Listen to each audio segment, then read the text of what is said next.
ಇವಾಗ ನಿಮ್ಗೆ ಇವಾಗ ನೀವು ಮಗಳಿಗೆ ಶೂಟಿಂಗ್ ಯಾವ್ದೇ ಆಗಿರ್ಬೋದು ಕರ್ಕೊಂಡು ಹೋಗ್ತಾ ಇದ್ರಿ ಎಲ್ಲ ಮಾಡ್ತಾ ಇದ್ರಿ. ಸೊ ಹೀರೋಗಳ ಜೊತೆ ಒಡನಾಟ ಯಾವ ತರ ಇತ್ತು? ಇವಾಗ ರವಿಚಂದ್ರನ್ ಸರ್ ಆಗಿರ್ಬೋದು, ಕಿಚ್ಚ ಸುದೀಪ್ ಆಗಿರ್ಬೋದು, ನಿಮ್ ಜೊತೆ ಯಾವ ತರ ಇತ್ತು ಒಡನಾಟ? ತುಂಬಾ ಚೆನ್ನಾಗಿ ನೋಡ್ಕೊಂಡಿದ್ದಾರೆ. ನಮಗೆ ಒಂಥರ ಹೊಸದಾಗಿ ಇಂಡಸ್ಟ್ರಿಗೆ ಬಂದವರು ಅಥವಾ ಇವಳಿಗೊಂದ್ ಸಣ್ಣ ರೋಲ್ ಇದೆ, ಚೈಲ್ಡ್ ಆರ್ಟಿಸ್ಟ್, ಯಾವತ್ತೂ ಡಿಫ್ರೆನ್ಶಿಯೇಟ್ ಮಾಡಿಲ್ಲ. Okay. So Kichcha Sudeep sir ಜೊತೆ ಇದ್ದಾಗ್ಲೂ ಅಷ್ಟೇ, ಅವರು ಅದು ಗಾಲ್ಫ್ ಈಗಲ್ ಟನಲ್ ಅನ್ಸುತ್ತೆ, ಅವ್ರು ಹೈದರಾಬಾದ್ ಅಲ್ಲಿ ಇರೋದು.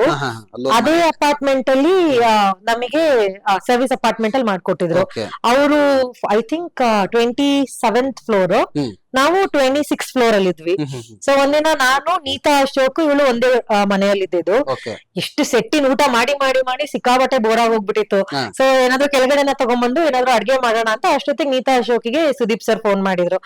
What are you guys doing ಅಂತ. ಅದಕ್ಕೆ ಇಲ್ಲ, ಈ ತರ ಅಡ್ಗೆ ಮಾಡ್ಕೋತಿದೀವಿ, ಅಲ್ಲೇನು ಇಲ್ಲ, ನಮ್ಮನೆಗ್ ಬನ್ನಿ ಅಂತ. ಸೊ ನಿಜವಾಗ್ಲೂ ನಾವು 3 ಜನ ಅವ್ರ ಮನೆಗ್ ಹೋಗಿ ಅಲ್ಲೋಗಿ ನೋಡಿದ್ರೆ ಅವರು ವೈಟ್ ರೈಸ್ ತಿನ್ನಲ್ಲ, ಬಾಯ್ಲ್ಡ್ ರೈಸ್. ಆ ಬಾಯ್ಲ್ಡ್ ರೈಸ್ ಅಲ್ಲೇನೆ ಪಲಾವ್ ಮಾಡಿ ರಾಯ್ತಾ ಮಾಡಿ ನಮ್ ಜೊತೆನೆ ಕುತ್ಕೊಂಡ್ ತಿಂದ್ರು.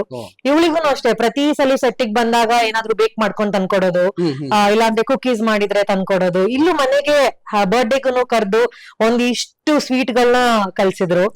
Exactly same with Ravichandran sir. ನಾನು ಕ್ರೇಜಿ ಫ್ಯಾನ್ ಆಫ್ ರವಿಚಂದ್ರನ್. ಅವ್ರನ್ನ ಮೀಟ್ ಆಗ್ಬೇಕು ಲೈಫ್ ಅಲ್ಲಿ ಅಂತ ಒಂದೇ ಒಂದು ಆಸೆ ಇತ್ತು, ನನ್ ಮಗಳನ್ನ ತೀರ್ಸಿದ್ಲು. ಮಗಳ ಕಡೆಯಿಂದ ಆಗಿದೆ. ಹೌದು.